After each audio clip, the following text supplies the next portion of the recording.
Assalamualaikum warahmatullahi wabarakatuh. A'udzu billahi minasyaitonir rajim. Bismillahirrahmanirrahim. Alhamdulillahi rabbil alamin. Wa bihi nasta'inu ala umuri dunya waddin. Sayyidina wa maulana Muhammadin wa ala alihi wa ashabihi ajmain, amma ba'du.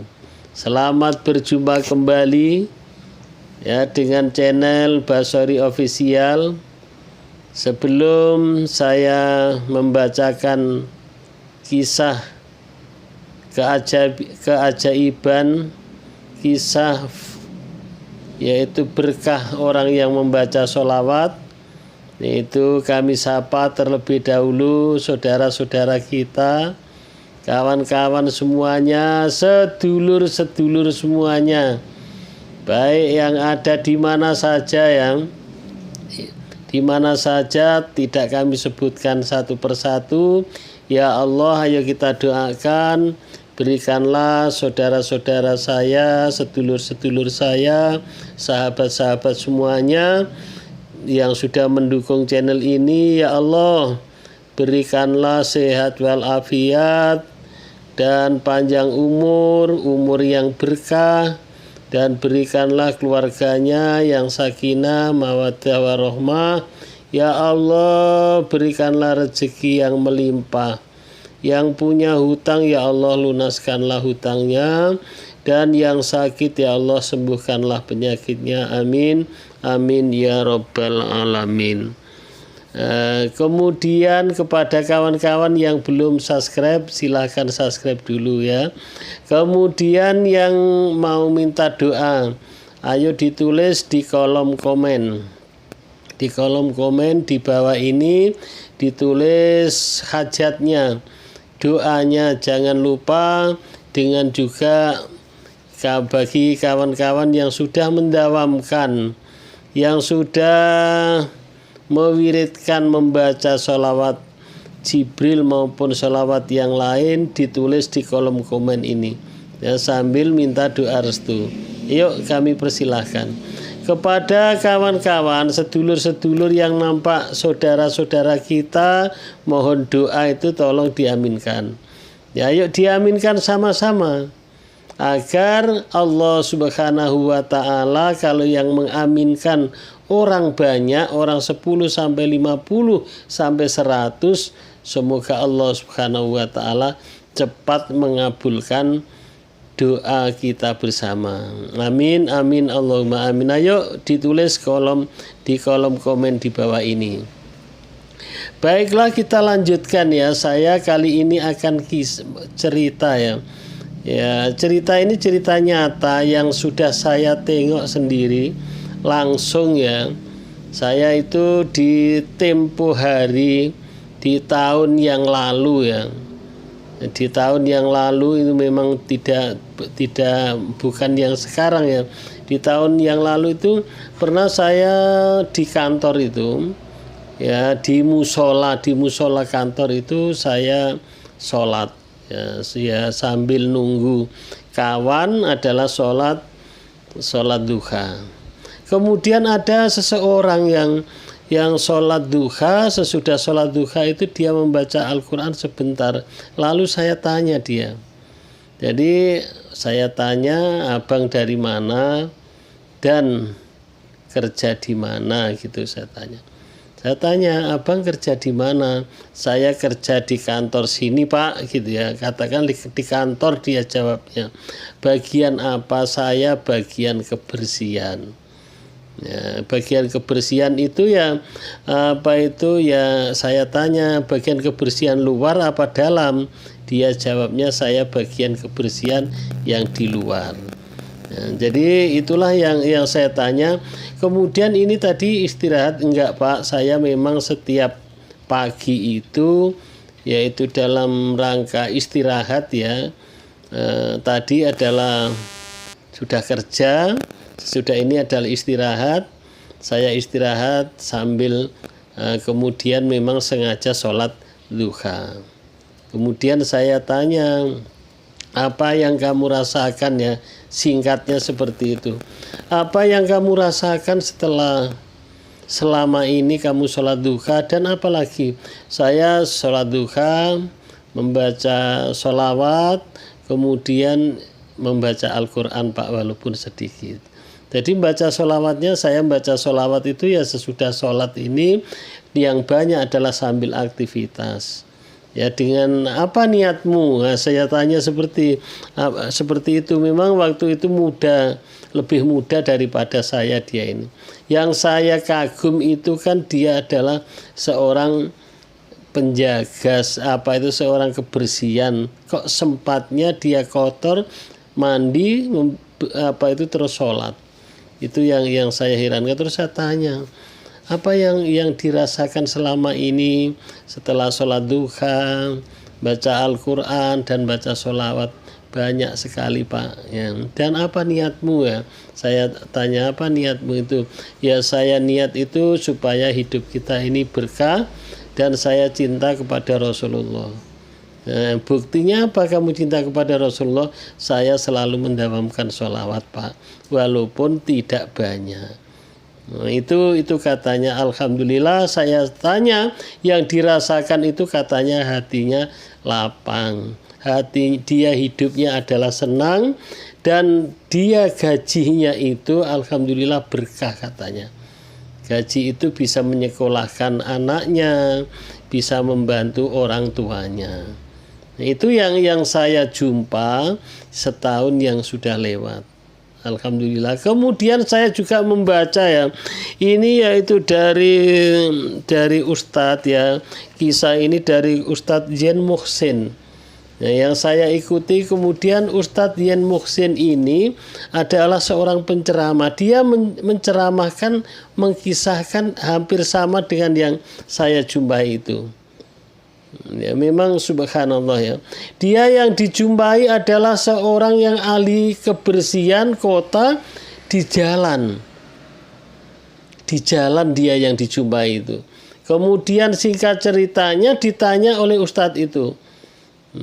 Ya, ditanya oleh Ustadz itu siapa namanya, dari mana pekerjaannya, kemudian apa kegiatannya, kemudian apa yang menjadi amalannya, nah gitu yang ditanyakan.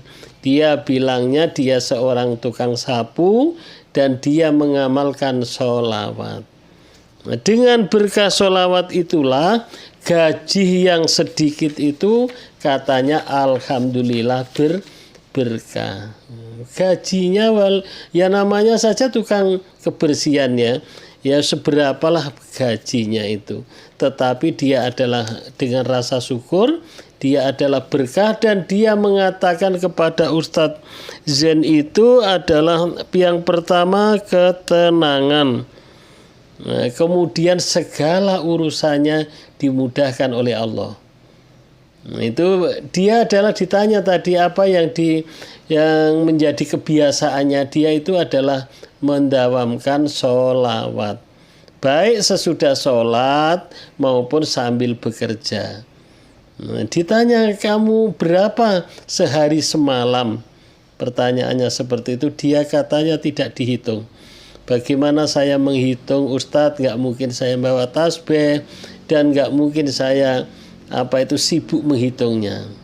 Sedangkan adalah kenikmatan yang diberikan oleh Allah Subhanahu wa ta'ala yang banyak ini tidak terhitung. Maka singkatnya dia adalah tidak dihitung sholawatnya itu ya, yang dia rasakan ya, pokoknya dia setiap aktivitas apa saja selalu membaca sholawat. Ya, membaca sholawat, dia katanya yang pertama mendapatkan ketenangan. Itu saya tulis itu kemarin ya, mendapatkan ketenangan, kemudian urusan apa saja dimudahkan oleh Allah Subhanahu wa ta'ala. Ya, kemudian tidak pernah dia urusan sampai susah. Qadarullah, Allah adalah mencukupkan gaji saya. Gaji saya itu adalah alhamdulillah cukup, dan bisa untuk membiayai. Yang pertama adalah memberangkatkan haji kedua orang tuanya. Subhanallah. Subhanallah, Allahu Akbar ya. Dia adalah gajinya yang sedikit itu, karena kalau yang gaji itu katanya ya, kata setiap orang itu kan punya gaji. Namun yang menyebabkan kurang dan cukup ya, tidak ada manusia ini yang cukup ya, terkecuali dibatasi dengan rasa syukur. Berapapun gajinya tidak akan cukup. Ya, tidak akan cukup. Yang menyebabkan cukup itu karena bersyukur. Alhamdulillah, walaupun tukang sapu di jalan, ternyata dia adalah bisa memberangkatkan haji kepada orang tuanya. Itulah yang namanya berkah. Ya, berkah itu yang sedikit ya, semakin bertambah banyak, bermanfaat. Itu namanya adalah berkah. Ya.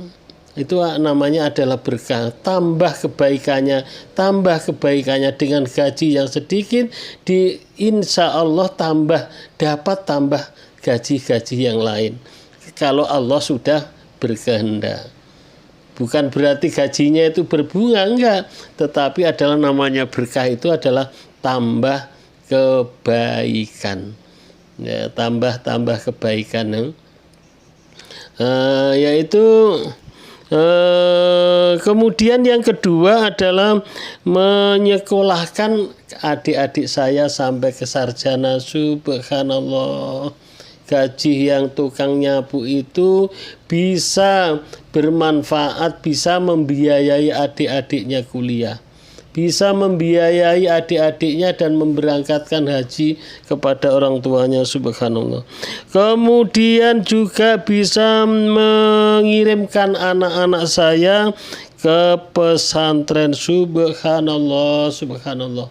Maha suci Allah. Gaji yang sedikit itu, keberkahan membaca sholawat itu, dia bisa memberangkatkan anak-anaknya ke pesantren.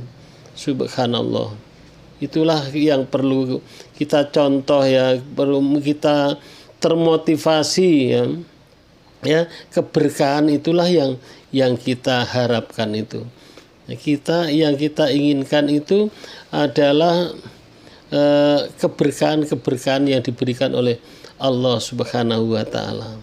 Itu dengan dia mendawamkan sholawat. Maka kepada kawan-kawan ya, sekaligus mengingatkan kepada saudara-saudara semua, sampai saudara-saudara semua ya, kepada sedulur-sedulur semua ya, bahwa sholawat itu, satu sholawat di dalam hadis Rasulullah itu akan dihapuskan 10 keburukannya, ditambahkan 10 kebaikannya, ditambahkan diangkat derajatnya ya, diangkat derajatnya 10 derajat, dan juga dibukakan pintu rahmat, 70 pintu rahmat. Orang yang membaca sholawat ini ya, kata hadis Rasulullah Sallallahu Alaihi Wasallam ya, sholawat itu yang artinya seperti ini: wahai umatku, apabila kau dalam kesulitan dalam hidupmu, bacalah, memperbanyak baca sholawat. Karena ibadah sholawat inilah yang tidak ada hambatannya, sudah jelas diterima oleh Allah Subhanahu wa taala. Ayo, jangan ragu. Yang masih mendawamkan sholawat dan yang menganggap bahwa belum diijabah oleh Allah Subhanahu wa taala, semoga hajatnya cepat diijabah oleh Allah Subhanahu wa taala. Yang punya hutang memperbanyak ya, banyak-banyaklah membaca sholawat, karena sholawat itu memudahkan rezeki, yang sakit bisa jadi sembuh, semuanya ya bisa selesai dengan sholawat. Kalau Habib Novel itu apapun masalahnya itu selesai dengan sholawat ya, dengan sholawat. Maka jangan ada sedikit pun keraguannya. Bahkan Allah Subhanahu wa taala di dalam Al-Qur'annya pun disebutkan innallaha wa malaikatahu yusholluna 'alan nabi ya ayyuhalladzina amanu shollu 'alaihi wa sallimu taslima. Ya itu. Allah saja berselawat, malaikatnya pun malaikat berselawat, maka kita diperintahkan supaya membaca sholawat. Ya. Ini ya saya ceritakan yang berkah saya tambah, yang berkah tadi ya biar tidak penasaran. Lah berkah itu kalau gajinya sedikit bisa menjadi banyak, bisa. Artinya bukan uangnya itu bertambah, bukan begitu, tetapi bermanfaat. Dan memang ada saja menambahnya, ada saja ya diberikan oleh Allah Subhanahu wa taala itu adalah yang tidak disangka-sangka kadang dapatnya. Walaupun dia tukang sapu saja, walaupun gajinya sedikit, nampak dihitung secara akal sedikit, kalau Allah sudah memberikan keberkahan itu adalah yang sedikit tadi bisa menjadi banyak. Ya, itu ada kisah ya Rasulullah Shallallahu Alaihi Wasallam pada di buku kisah Rasulullah itu. Ya, pada waktu siang hari dia adalah jalan ke rumah sahabat Anas karena panas, dia adalah baring-baring, kemudian setengah tidur, kemudian ibunya Anas, ya Anas ini sahabat, kemudian dia ngambil gelas dan ngambil kapas, keringat Rasulullah itu ditampung. Nah, keringat Rasulullah itu ditampung. Kemudian Rasulullah apa-apain ini Ummu Sulaim namanya. Ya Rasulullah, ampunilah ya Rasulullah, saya mengharapkan berkah. Karena keringat Rasulullah itu bisa untuk obat dan harum. Nah, jadi kalau ada orang sakit dikasihkan dilap, dia dimasukkan ke dalam gelas. Itu mengharapkan berkah, mengharapkan nilai baik ya. Karena keringat Rasulullah itu menjadikan berkah untuk obat dan harum. Ya, itu ya. Jadi berkah itu, nambah berkah adalah nambah nilai kebaikan. Demikian, semoga kawan-kawan semuanya dengan cerita kisah pemuda yang saya jumpai dan yang pemuda yang diterangkan oleh Kiai Zen tadi, ya mudah-mudahan kita semakin semangat ya mendawamkan sholawat. Jangan ragu. Ya, apapun masalahnya selesai dengan membaca sholawat. Ya, kita akhiri dengan membaca sholawat Ibrahimiyah. Tadi sudah saya sampaikan tapi belum saya baca tadi. Allahumma sholli, ayo kita baca sama-sama. Allahumma sholli ala Sayyidina Muhammad wa ala ali Sayyidina Muhammad. Kama sholaita ala Sayyidina Ibrahim wa ala ali Sayyidina Ibrahim. Wa barik ala Sayyidina Muhammad wa ala ali Sayyidina Muhammad. Kama barakta ala Sayyidina Ibrahim wa ala ali Sayyidina Ibrahim fil alamina innaka Hamidum Majid.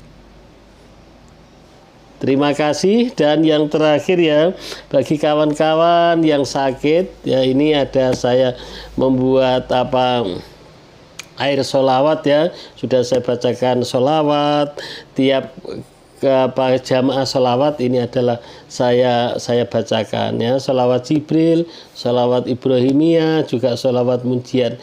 Kalau sholawat Jibrilnya tidak bisa dihitung, sudah banyak sekali ya. Alhamdulillah yang sudah dikirim ini ya, ada yang juga sudah memberikan kabar sudah sembuh penyakitnya. Kemudian dengan madu begitu juga ya, ini madu sholawat. Nah, kemudian yang bagi kawan-kawan yang mau testimoni, tolong dikirimkan di nomor saya ya, di nomor WA. baik yang testimoni maupun yang pesan ke air selawat maupun madu bisa ke WA saya 0812 7515 4442 0812 7515 4442. Thank you very much. See you next time. Assalamualaikum warahmatullahi wabarakatuh.